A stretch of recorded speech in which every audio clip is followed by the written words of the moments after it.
let me teach you the real life, how it really is. The reason why you're a loser, and the reason why you're not fucking making it, and the reason why you're trying to go to all these, I go to all these conventions, speak all the time. I look in the fucking audience and these people sign up every year to go to convention, thinking they're going to learn something fucking different. No, you're lazy. You know exactly what to do. Because even me, in my state of, I can't read and write, I knew exactly what to do. It just sucks doing it. It sucks to do it. It sucks to wake up every morning of your life and say, God, man, I'm not smart. So guess what I gotta do? I gotta study the same shit that I got one of the highest scores in the nation on, and do it again. It's not just there. It's not just there permanently for me. So yeah, it's all stick. It's all stick. The only carrot you have is like, maybe. Because whenever I take these tests that are real hard, in the back of my brain, it's like, there's a good chance you're not going to make it, Goggins. This ain't you, bro.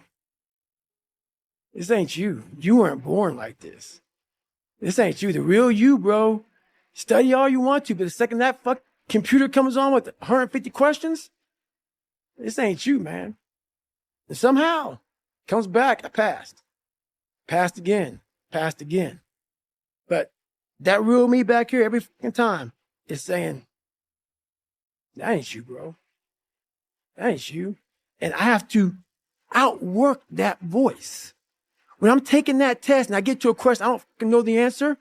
I'm like, man. And then say, I told you, man. That ain't you. You're 300 pounds, man. You sit at home, you figure out how to do your hair. That's what you do. How to come to school with the reverse baldness when you're 16. That's you. So there is no get out of jail free card. This is why I say stay hard. Because when you weren't given the gifts, the only thing you can do in life is stay hard. And I know people cannot stand me. They can't stand this talk. This is all you can do. There's no magic pill or a magic potion. All you can do is outwork the man that God created or woman in you. And what that looks like is unfun. That's why I said, do not do a documentary on me. Because people will not see the truth. They will see what they want to see. I don't want to live like that. Good. And you will live exactly the way you live now, questioning who you are, wondering what is possible, wondering what you are capable of doing. That's how that looks. What we obtain too cheap, we esteem too lightly. Easy successes may be pleasant, but if they're the only successes you achieve, you'll come to expect quick, effortless results. Then when life hits you hard with a difficult challenge, you'll lack the mental toughness to overcome it. Moreover, you'll never appreciate the easy successes as much as the ones that require blood, sweat, and tears. Does it mean that you should reject easy successes and seek the most difficult ways to accomplish your goals? Of course not. However, you should make sure that you don't deliberately avoid hardships. Resist the temptation to set your aims low. Scoring exclusively easy wins might feel good, but you're limiting your potential that way. Over the long term, make sure that you always have at least one big, ambitious, and demanding goal in life, as that's where the power of self-discipline shines, where most personal growth happens, and which delivers the greatest feeling of having accomplished something worth doing. Receive wealth or prosperity without arrogance, and be ready to let it go.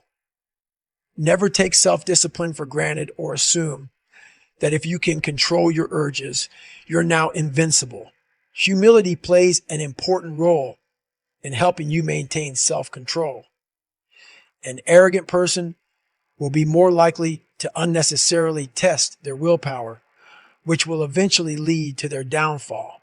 This happens because of the restraint bias, the tendency for people to overestimate how capable they are of controlling impulsive behaviors. Research shows that people who had an inflated belief in their self-control overexpose themselves to temptations, such as recovering smokers putting themselves in situations tempting them to smoke, which increase the risk of a relapse.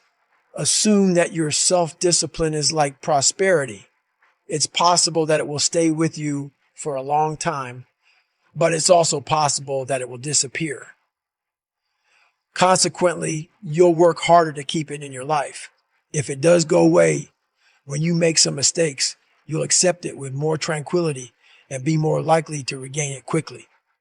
You gain strength, courage, and confidence by every experience in which you really stop to look fear in the face.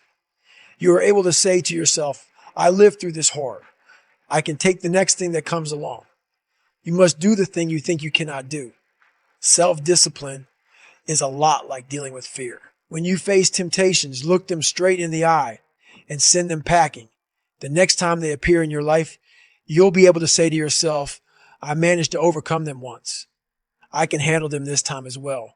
The more times you successfully overcome the temptations, the easier it will be to handle them again. Regular practice will make you less susceptible to temptations and even more likely to ignore them, just like looking fear in the face will make you more likely to act in spite of it. Granted, it's not that with enough experience, you'll become unconditionally self-disciplined, just like you won't one day stop being afraid of anything.